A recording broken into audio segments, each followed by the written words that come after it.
पर्यटन में रुचि रखने वाले लोगों को मैं इस वीडियो के माध्यम से पश्चिम चंपारण के दो महत्वपूर्ण पर्यटन स्थलों की सैर कराना चाहता हूं। प्रथम स्थल सुभद्रा स्थान अथवा सहोदरा स्थान के नाम से प्रसिद्ध है और दूसरा स्थल भिखना ठोरी या ठोरी के नाम से जाना जाता है। इन दोनों स्थलों का पर्यटन की दृष्टि से विशेष महत्वपूर्ण स्थान है। सुभद्रा स्थान के संबंध में मैं आपको बताना चाहूँगा कि यह पश्चिम चंपारण के जिला मुख्यालय बेतिया से 66 किलोमीटर और नरकटियागंज अनुमंडल मुख्यालय से करीब 28 किलोमीटर की दूरी पर अवस्थित है। इस स्थल के संबंध में पौराणिक किंवदंती एवं लोक विश्वास से संबंधित कुछ कथाएं जुड़ी हुई हैं।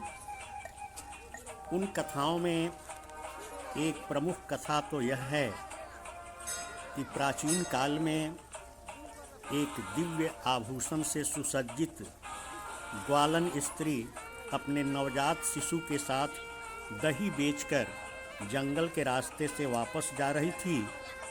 शाम का अंधकार गहराने लगा था और कुछ बदमाशों ने उन्हें घेर लिया। स्त्री की आबरू से खिलवाड़ करते हुए उन लोगों ने उसे निर्वस्त्र करना शुरू किया।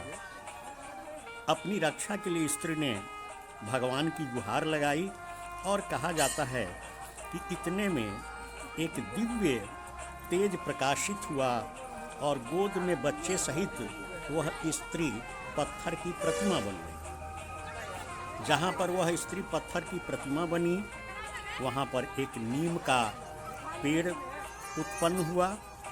सारे के सारे बदमाश प्राकृतिक के सवेरे इनका रूप से मारे गए और बाद में रामनगर स्टेट की तत्कालीन महारानी को एक स्वप्न आया जिसमें माता सुभद्रा ने आदेश दिया कि तुम इस जंगल में सहोदरा के जंगलों में मेरा मंदिर बनवाओ।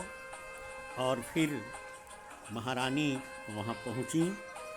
स्वप्न में दिखे हुए स्थान की तरह वहाँ एक नीम का पेड़ दिखा। सर्वप्रथम महारानी ने 5 कुल्हाड़ी चलाकर उस नीम के पेड़ पर प्रहार किया। तत्पश्चात सैनिकों ने उस पेड़ को काटकर उस जगह को साफ किया। वहाँ पर एक मंदिर का निर्माण महारानी के द्वारा कराया। बाद में स्थानीय श्री प्रसाद महतो ने उस मंदिर को विकसित किया और उसे एक भव्य रूप प्रदान किया। एक दूसरी कथा यह है कि द्वापर युग में श्री कृष्ण की बहन सुभद्रा हुआ करती थी। सुभद्रा ग्वालिन थी और 12 गांवों में घूमकर वह दही बेचती थी। उसके शरीर पर दिव्य वस्त्र आभूषण थे। एक बार बंजारों ने उसका पीछा किया और दिव्य आभूषणों को छीनने का प्रयास किया।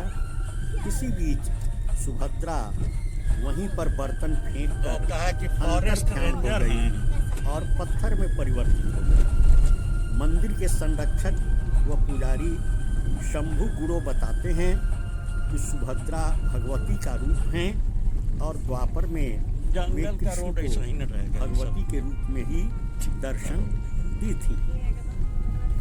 एक और कहानी प्रचलित है और वह यह है कि चूर कहाँ हो गया,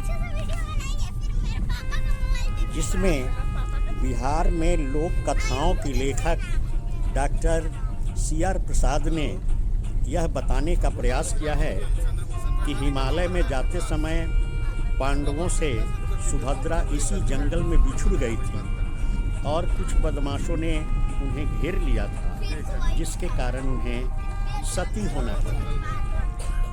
किंवदंतियाँ, लोक विश्वास और पौराणिक कथाएं चाहे जो भी कहती हों, लेकिन एक बात सच है कि इस मंदिर के स्थापना काल से लेकर आज तक इसमें महिला पुजारिन ही पूजा का कार्य करती हैं।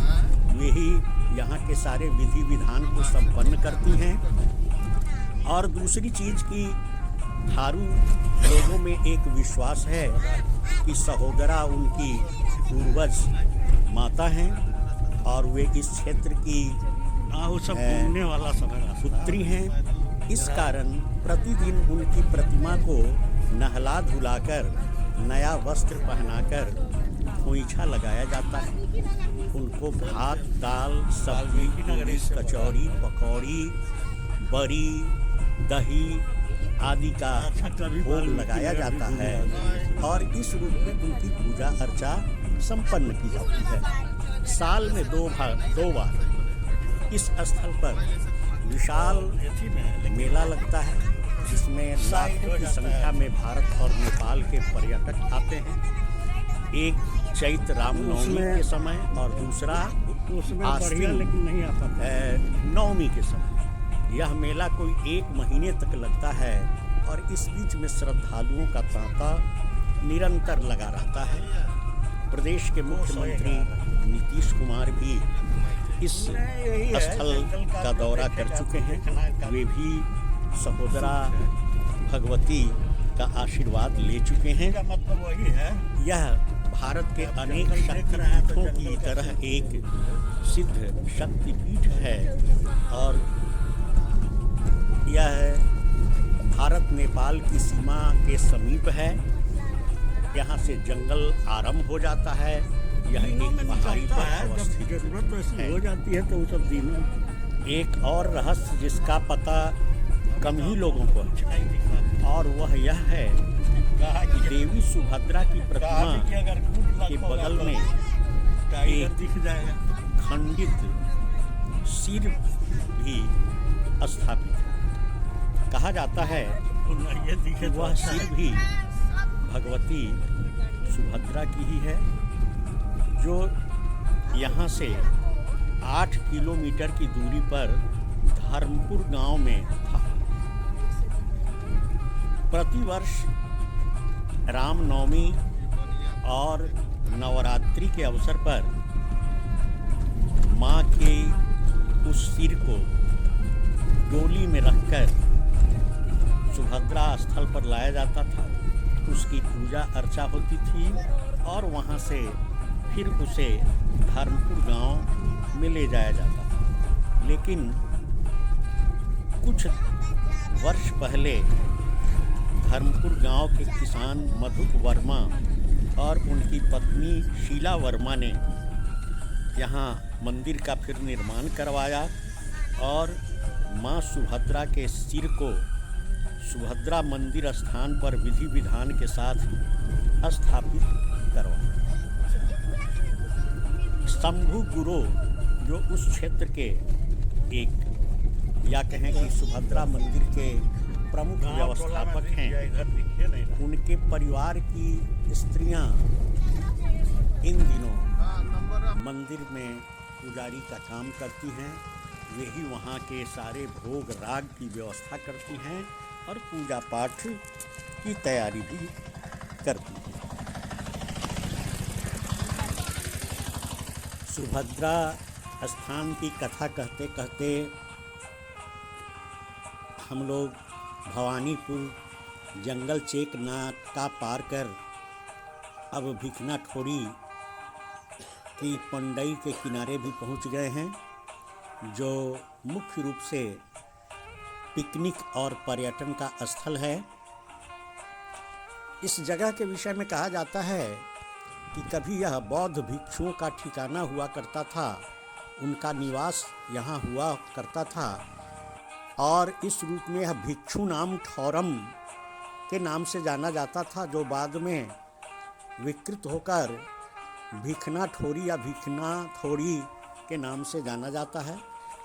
यह पश्चिम चंपारण के गौनाहा प्रखंड के अंतर्गत धमौरा पंचायत के अंतर्गत है, जहाँ की आबादी कुल 800 के करीब है और यह भारत नेपाल सीमा का भारत का अंतिम गांव है। इस गांव की यह विशेषता है कि बगल से पंडई और नेपाल की नदी का विस्तृत पाट है।